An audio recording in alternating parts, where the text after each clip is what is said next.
하나님 우리의 산성이 되십니다. 방패와 병기 되셔서 모든 환난에서 우리를 반드시 지켜주실 줄 믿습니다. 세계 여러 곳에 흩어져 있는 유대인들이 조국 이스라엘 땅을 방문하면 반드시 가야 할 곳이 세 곳이 있다는 거예요. 첫째는 예루살렘 성전에 있는 통곡의 벽에 가서 기도하는 일이고, 두 번째는 유다 사막의 120m 높은 그런 요새 마다다 성에 가서 그것을 돌아보는 일입니다. 이 마다다 성은 주 70년경에 로마의 침략을 받아서 끝까지 마지막 한 사람까지 최후 일각 2년 동안을 그 강력한 로마 군대와 저항을 한 그런 요새지 마사다 성입니다. 세 번째는 야드베심이라고 하는 곳인데, 이것은 나치 독일에 의해서 600만 명의 유대인이 참사를 당했어요. 그것을 이제 기록으로 남겨서 기념하는 그런 유물관, 기념관이 있게 됩니다. 그리고 이 기념관 맨 마지막 나가는 문에 여러 날 말로 기록된 것이 있어요.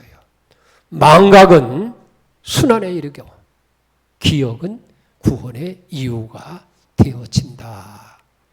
그러니까 이런 고난과 비극적인 참상을 결코 잊어서는 안 된다는 거예요.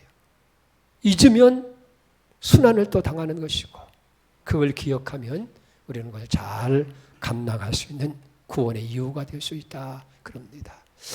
여러분, 오늘 우리는 6.25 전쟁 70주년을 맞이하는 그런 주일이에요. 우리는 이 6.25 전쟁을 잊을 수 없는 정말 민족의 참상이었던 것을 우리가 잘 압니다. 여러분이 아시다시피 이 6.25 전쟁이라고 하는 것은 1950년 6월 25일 새벽에 불시에 북한군의 침략으로 인해서 이 땅에 전쟁이 일어나게 되어지고, 우리 민족사회에서 가장 참혹한 참사였어요. 이 전쟁이 무려 3년 동안이나 계속됩니다. 전 국토는 완전히 황폐화되게 되고 수백만 명의 전사자와 행방불명자가 생기게 되고, 십수만 명의 전쟁 고아와 미망인이 생기고 1000만 이산 가족이 생기고, 우리 모든 민족은 다 기아와 절망의 계목에서 헤매이는 그런 자리에 이르게 만들었던 것을 보게 됩니다. 그런데 이 6.25 전쟁은 좀 특성이 있어요. 첫째는 사상전이에요.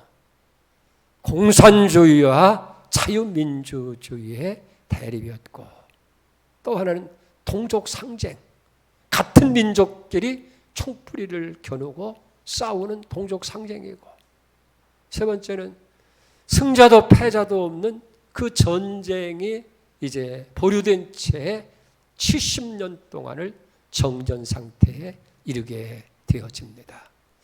문제는 왜 이런 전쟁이 우리 이 땅에서 일어나야 됐느냐 하는 거예요. 일각에서는 그렇게 얘기해요.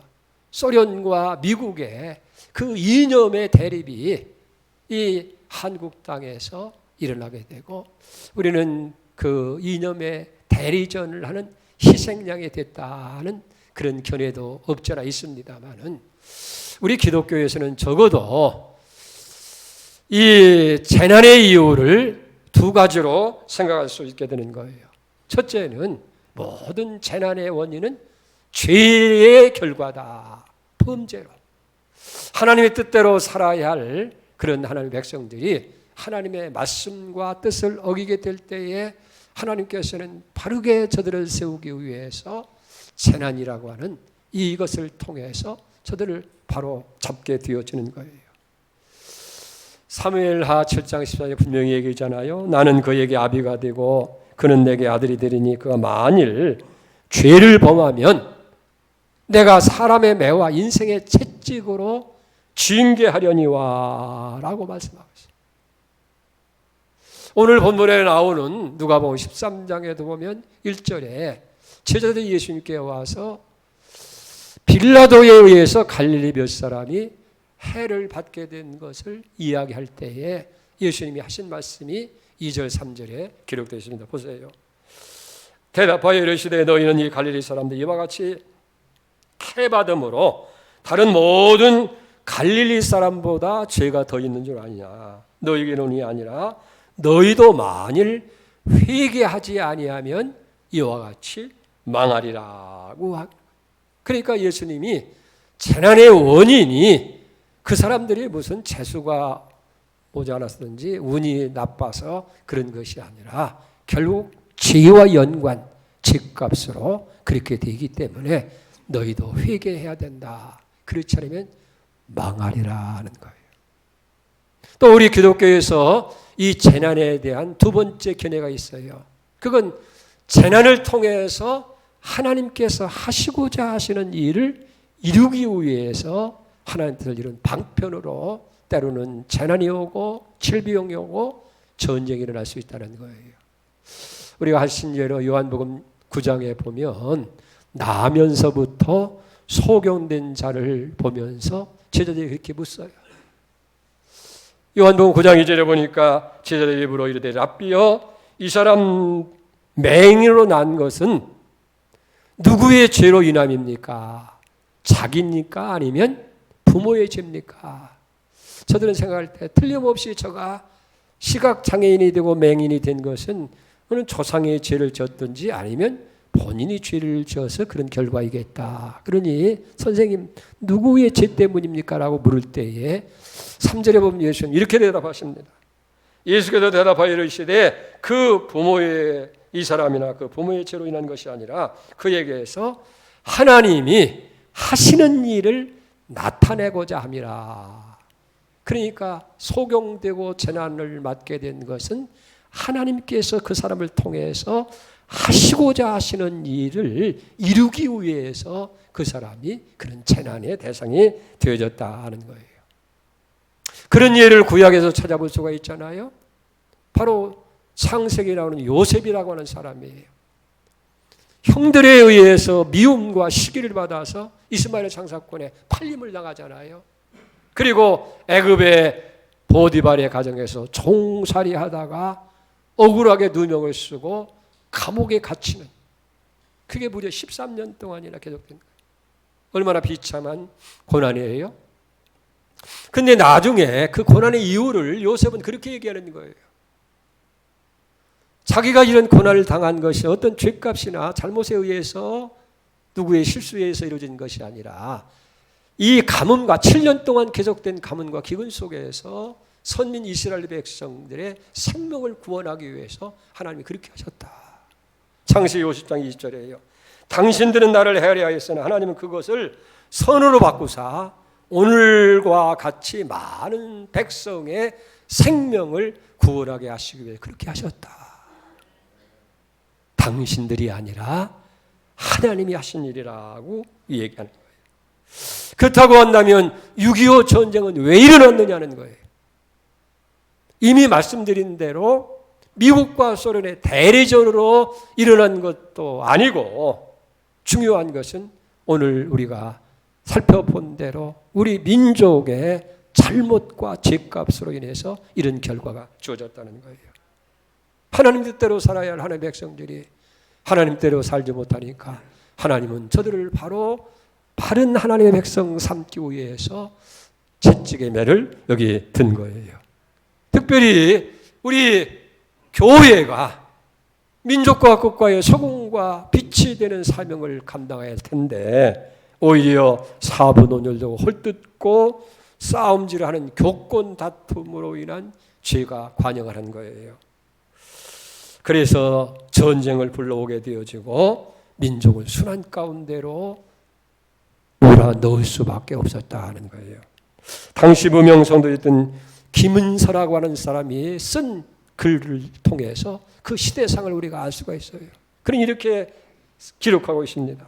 내가 불탄 성읍을 향해 우는 것이 아니라 이 백성의 죄악을 통곡하옵고 무너진 예배당을 통곡하는 것이 아니라 우리의 죄악을 통곡하나이다. 번잡한 거리에서 범죄한 죄악을 폐허에 엎드려서 회개하고 예배당 안에서 저지른 죄를 제후에 앉아 회개하나이다. 교회가 저지른 죄, 그걸 생각하는 거예요. 그리고 백성들이 지은 그 죄, 그 패역을 생각하면서 이제 폐허 위에서 무너진 벽돌 나무 위에서 회개하고 있다는 거예요. 계속됩니다. 제사장들은 통회 대신에 분쟁이 날 때고 여인들은 베옷 대신에 비단 옷을 입고 춤을 춘도다. 심판의 가을은 오고 있는데 이것이 성도들이 할 일이냐 아니다. 성경이 시킨 일이냐 아니다. 이것이 전도냐 아니다. 천국문을 막는 것이다. 이것이 교인들이 할 일이냐 아니다. 이걸 원하는 교인은 한 사람도 없다. 그러니까 이 민족에게 임한 엄청난 전쟁이라는 이 재앙이 결국 민족과 교회가 지은 죄값으로 그런 결과가 주어졌다 하는 거예요. 그 불의함 속에서 그 불의를 심판하시는 하나님의 심판을 하나님께서 전쟁을 통해서 보여주신 거예요. 여러분, 전쟁이라는 건 말씀이에요. 재난도 역시 위대한 말씀입니다. 귀로 들어서 못 알아들으면 눈으로 보도록 보여주는 거예요. 보여주어도 깨닫지 못하고 돌아서지 아니하게 되면 마지막에는 매질을 하는 거예요. 여러분, 우리 자녀들도 처음에 잘못하면 말로 하잖아요. 너 그러다 매 맞는다? 혼나? 그래도 그런 길라면 매를 보여주는 거예요. 이 채찍 보이지? 용서 안 해? 보이지도 안 들리면 어떻게 해요? 그때는 때리는 거예요. 사랑의 매를, 징계의 채찍을 내릴 수밖에 없다는 거예요. 그러니까 이 전쟁은 우연이 아니에요. 이 엄청난 구체적인 사건을 통해서 죄에 대한 하나님의 경고와 심판이 여기 있게 되어진다는 거예요. 그렇기 때문에 여러분 6.25 전쟁이라고 하는 것은 우리 민족사에서 일어났던 불행한 과거의 사건으로만 그렇게 우리가 기억되어서는 안 된다는 거예요. 70년 전 그 사건을 오늘 우리의 것으로 재해석해서 지금 우리를 살펴봐야 돼요. 아, 이게 민족의 죄값이요 교회의 잘못을 일한 하나님 채찍이라고 한다면 오늘 우리는 잘못된 것이 없느냐. 돌이켜서 하나님의 회개해야 돼요. 사무엘하 7장 14절에도 뭐라고 말씀합니까? 혹 피를 땅에 내리지 않든지 메뚜기를 통해서 소산물을 망하게 한다든지 전염병으로 망하게 될 때에 내 백성이 악한 길을 떠나서 스스로 낮추고 기도해서 내 얼굴을 구하면 내가 그 땅을 고쳐줄 것이다. 우리는 참여하는 역사가 있어야 될 줄 믿습니다. 그리고 또 하나 우리가 기억할 것은 뭐냐면 우리는 다 살아남은 자들이라는 거예요. 이 전쟁의 질곡에서 적어도 우리는 살아남은 사람들이에요. 또 그들의 후손이라고 하는 거예요. 그것은 그 참혹한 3년 동안 그 전쟁의 포화 속에서 우리가 살아남을 수 있었다고 하는 것은 무슨 우리가 재주가 있고 특별히 무슨 능력이 있어서 어떤 보호장치가 있어서 그렇게 된 것이 아니라 하나님께 섭리예요. 하나님이 살아남겨 주셨다 하는 거예요. 여러분 보세요. 이 전쟁이 어떻게 일어났어요? 이 북한 정권을 세운 김일성이 은밀히 소련과 여기에 야합해서 전쟁을 준비를 합니다. 그리고 1950년 6월 25일 그날 주일날 아니 공휴일날 아니에요. 새벽에 불시에 남침을 하게 되어지는 거예요. 자, 우리 남한은 어떻게 했어요? 특별 경계령을 해제합니다. 농번기가 되었으니까 이제 농사도 지어야 되고 그때는 농민의 80%가 다 농사 짓는 일에 매달리는 거예요. 그러니까 보리도 추수해야 되고 또 모도 심어야 되고, 그러니까 휴가를 보내고 외박을 다 내보낸 거예요. 이 불시에 북한의 침략을 당하게 되니까 아무런 준비 없이 순식간에 38선이 무너지고 3일 만에 서울 함락당하는 그런 비참한 비극이 일어난 거 아니에요. 근데 이상한 것은 저들이 서울에 도착하자 3일 동안 아무 일을 아니하고 그냥 전쟁을 쉰 상태에 있었다는 거예요. 그냥 밀고 내려오지 않고. 또 하나는 미 극동 사령부가 일본의 주둔에 있어서 사령관이 메가더 장관인데 한국 전쟁에 즉시 미군을 전쟁에 투입할 수 있었다는 것이고, 세 번째는 그 당시 뉴욕에서 유엔 안전보장이사회가 열리고 있었는데 그 안전보장이사회에서 북괴군을 침략군으로 규정을 하고 유엔군을 파견해서 한국을 살리자는 결의가 이루어지게 되어지는 거예요. 여러분, 이러한 모든 일이 우연히 된 것이 아니고 하나님께서 우리 민족을 살리기 위해서 북괴군 지휘부의 판단을 흐리게 만든 거예요. 곧바로 진격해 내리지 아니하고 왜 4일 동안씩이나 서울에 머물러 지체했느냐는 얘기예요. 또 유엔 안전보장이사회에 거부권을 행사할 수 있는 소련 대표가 그 시간에 참여를 못한 거예요. 이 거부권을 행사하지 못하니까 그만 가결이 되어져서 북괴군을 침략군으로 규정해서 유엔군을 파견하게 하고, 또 일본의 주둔에 있던 미 극동 사령부에서 메가더 장군으로 하여금 한국에 미군을 투입할 수 있게 만들게 됐다는 거예요. 하나님의 이 놀라운 섭리로 인해서 우리나라가 살아남게 된 거예요. 여러분, 우리는 모두가 다 하나님께서 살아남은 자들입니다. 만일 하나님께서 조금 남겨두지 않았다면 소돔과 고모라 같이 망하였을 것이다 라고 그런 거예요. 그렇기 때문에 여러분, 오늘 우리의 삶이라고 하는 것은 절대자이신 하나님의 권세 아래에 있는 걸 믿으시기 바랍니다. 내 삶이 내 것이 아니에요. 하나님이 주신 생명이에요. 하나님의 손 안에 있는 생명이라는 거예요. 자, 그렇다고 한다면 하나님 앞에 늘 감사하면서 하나님께서 나는 남은 자구나. 그러면서 이 남은 자들에게는 세 번째로 중요한 것이 해야 할 일이 있다는 거예요. 우리가 이 성경 오늘 본문의 말씀을 계속해서 보면 6절 이하에 보니까 한 사람이 포도나원에 무화과 나무를 심었어요. 3년 동안을 기다렸는데 와서 살펴보아도 열매를 맺지 아니하는 거예요. 그러니까 주인이 화가 나서 과원지기에게 이 나무를 찍어버려라. 괜히 땅만 버리게 됐다.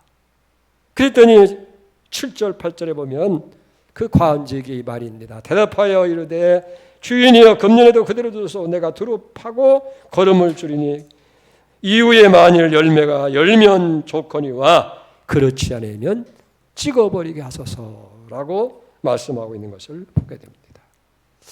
여러분, 우리는 마치 포도원에 심겨진 나무와 같은 거예요. 무화과 나무가 살아있다고 하는 생존만으로는 의미가 없는 거예요. 괜히 무화과 나무 좋으라고 주인이 멀쩡한 땅 위에 거름을 주면서 나무를 심어놨겠어요? 이유가 있죠. 무화과의 열매를 기대하면서 심은 거예요. 마찬가지로 오늘 우리를 남은 자로 살려주신 것은 우리가 살아가는 것만 가지고는 의미가 없다는 거예요. 중요한 것은 우리가 해야 할 일, 남겨진 자로서의 사명이 있다는 거예요. 이유는 뭐예요? 그냥 너희들 살았으니까 행복하게 살으라는 것이 아니라 이 삼천리반도 금수강산 아름다운 땅을 복된 나라로 만들게 하려고 하는 하나님의 사명이 우리에게 있는 거예요. 그래서 그렇게 하기 위해서 우리는 어떻게 해야 돼요? 첫째는 애족하는 마음을 우리가 실천을 해야 되는 거예요. 우리는 무엇보다도 나라 사랑하는 애국의 마음을 가져야 돼요. 이 성경에 나오는 많은 믿음의 사람들 보면 모두가 다 애국자였어요. 모세도 애국자잖아요. 나라 없이 애굽 땅에서 이스라엘 백성이 종살이 할 때에 이 모세는 자기 백성을 위해서 모든 걸 다 희생하고 포기합니다. 이제 바로의 공주의 아들이라고 하는 그 영광, 장차는 애굽의 왕이 될 수 있는 그런 희망, 이걸 다 민족을 위해서 포기하잖아요. 히브리서 11장 14절에 그렇게 하잖아요. 믿음으로 모세는 장성하여 바로의 공주의 아들이라는 칭함을 거절하고 도리어 하나님 백성과 함께 고난받기를 잠시 제약의 낙을 누리는 것보다 더 좋아했다라고. 사도 바울도 애국자였습니다. 우리가 아는 대로 사도 바울은 이방 사도로 부름을 받잖아요. 그래서 이방인들에게 유대인의 문화의 벽을 넘어서 이단인에게 복음을 전하잖아요. 근데 그것만 열심히 하는 것이 아니라 자기 민족 이스라엘 백성들이 구원받는 일을 위해서라면 자기 자신이 그리스도에게서 끊어지는 한이 있더라도 자기는 그것을 기대하겠다라고 얘기죠. 로마서 9장 3절입니다. 나의 형제 곧 골육의 친척을 위하여 내 자신이 저주를 받아 그리스도에게서 끊어질지라도 원하는 바다. 내 형제가 구원받고 민족이 구원받는 일이라면 내가 지옥 가도 나는 그 일을 하겠노라고 그런 거예요. 예수님도 애국자한 것을 보게 됩니다. 나라와 민족을 사랑하시잖아요. 조국 예루살렘을 위해서 장차 망할 모습을 보면서 탄식하는 내용이 마태복음 23, 37에 나오는 거예요. 예루살렘아 예루살렘아 선지자를 죽이고 내게 파송된 자를 돌로 치는 자여 암탉이 그 새끼를 날개 아래 모은 같이 내가 네 자녀들을 모으려 한 것이 몇 번이냐. 그러나 너희가 원하지 아니하였다. 여러분, 우리 믿음의 사람들의 가슴 속에는 조국이 있어야 돼요. 아, 대한민국. 이 대한민국을 가슴에 품고 정말 애국하는 그런 마음이 우리에게 있어야 되어질 때에 우리가 비로소 우리 나라를 바로 지키고 하나님이 주신 이 삼천리 반도 금수강산 하나님 주신 동산을 아름답게 세울 수 있게 될 줄로 믿습니다. 두 번째 사명은 기도하는 일이에요. 여러 가지를 위해서 기도해야지만 특별히 나라를 위해서 기도해야 돼요. 구약 선지자 사무엘은 자기 백성을 위해서 나라를 위해서 기도를 쉬는 것을 죄라고 그렇게 규정을 하고 고백하는 걸 듣잖아요. 사무엘상 12장 23절에 보니까 나는 너희를 위하여 기도하기를 쉬는 죄를 여호와 앞에 결단코 범하지 아니하고 선하고 이로운 길을 너희에게 가르칠 것이라고 이야기를 하고 있는 것을 보게 됩니다. 여러분, 과연 우리는 얼마나 정말 이 조국 대한민국을 위해서 간절한 마음으로 기도하고 있느냐는 거예요. 우리 구약 성경에 보면 느헤미야라고 하는 선지자는 위기의 조국을 바라보면서 이렇게 기도하잖아요. 느헤미야 1장 6절입니다. 이제 종이 주의 종 이스라엘을 위하여 주야로 기도하오며 이스라엘 자손이 주 앞에 범죄함을 자복하오니 주는 귀를 기울이시며 눈을 여시사 종의 기도를 들어주시옵소서. 나와 내 아비의 집이 범죄하여 주를 향하여 심히 악을 행하여 주의 종 모세에게 주께서 명하신 계명과 율례와 규례를 지키지 아니하였도다. 그러니까 국가가 위기에 처한 것, 나라가 바벨론에 망하고 백성의 포로로 잡혀가고 오랫동안 총살이하는 이 재난과 위기를 그것이 다른 데서 원인을 찾지 아니하고 내 아비 집과 내가 지은 죗값으로 이렇게 되었습니다. 통곡하면서 회개의 기도를 드리고 있는 것을 보게 됩니다. 여러분, 그런 의미에서 우리 한 사람 한 사람 책임이 얼마나 중요한지 모르는 거예요. 왜? 나라가 잘 되고 못 되는 것이 믿는 우리 한 사람에게 달려있다는 거예요. 우리가 정말 반만년 역사 가운데서 참 순환을 많이 겪은 일들이 있잖아요. 그러나 그때마다 나라가 지켜진 것은 나라를 위해서 많은 사람들의 기도가 있었기 때문에 이런 거예요. 일제야 압제하에서도 산골짜기에서 골짜기에서 기도하는 사람이 있었고, 6.25 전쟁도 피난길 속에서도 나라와 민족을 위해서 밤을 새워가면서 기도하는 기도의 사람들에 의해서 이 나라가 온전히 지켜진 줄로 믿습니다. 특별히 나라를 위해서 기도해야 할 사명이 있다는 거예요. 첫째는 다시는 이 땅에서 이런 6.25와 같은 전쟁의 비극이 일어나지 않도록 기도해야 돼요. 지금은 어느 때보다 어디 한반도의 위기가 고조되어 있잖아요. 70년이 지나서도 절대 북한은 침략 야욕, 이 적화 야욕을 버리지 아니하는 거예요. 우리는 그저 저들에게 평화적으로 잘 대하고 햇빛 정책을 채고 뭔가를 좀 도와주고 그러면 평화가 올 것처럼 그렇게 생각하는데 아니에요. 김일성의 유시가 있어요. 반드시 남한을 무력으로 침략해서 통일을 해야 된다. 이게 김일성의 주체사상이에요. 그러니까 저들이 수백 명을 굶어 죽으면서도 무기를 만드는 거예요. 핵폭탄을 만드는 거예요. 그런데 우리는 그저 우리 생각만 하고 우리가 그저 유화적으로 잘 대해주면 할 것이다. 천만의 말씀이에요.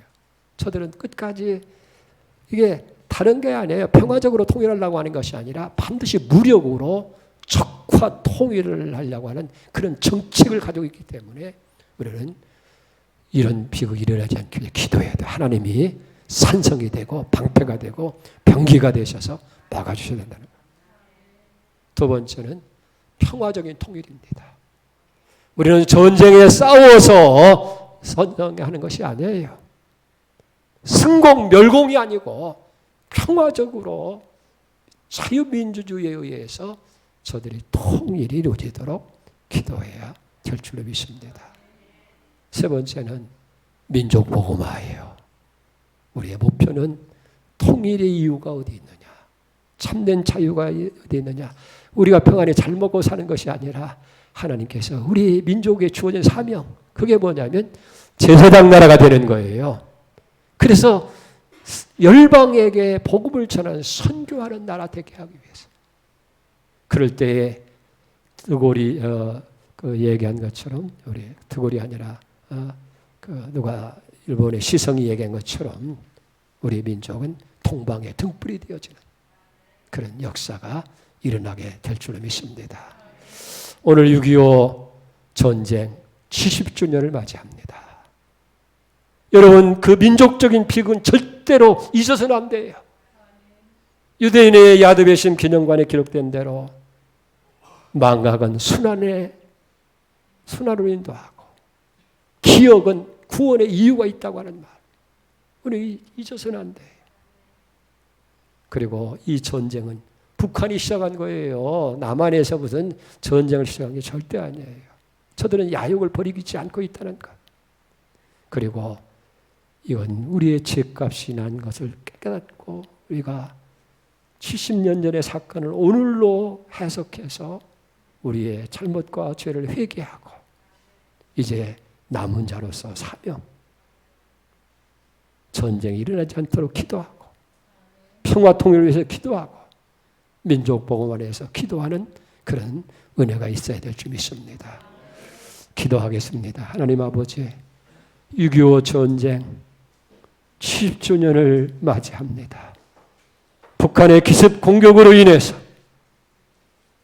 일어난 이 민족적인 가장 비참했던 비극은 3년 전쟁을 통해서 국토는 완전히 초토화되고 수백만 명의 전쟁 사상자와 행방불명자가 생기게 되고 십수만 명의 전쟁 고아와 미망인과 1000만 이상 가족과 그리고 민족은 더 깊은 나락에 떨어져서 기어와 질곡 속에서 살아야 됐던 것을 주님 잊어버리지 않게 하여 주시옵소서. 하나님이 남겨두시지 아니고 살려주시지 않았다면 우리는 완전히 망했을 텐데 하나님께서 우리를 살려주셨습니다. 우리는 살아남은 자입니다. 그들의 후손입니다. 우리가 사명이 있습니다. 다시는 이 땅에 이런 전쟁의 비극이 일어나지 않기 위해 기도하고 평화적인 통일을 위해서 기도하고 민족 복음을 위해서 더 기도에 힘쓰는 우리가 되게 하여 주시옵소서. 예수님의 이름으로 간절히 기도 올려옵나이다. 아멘.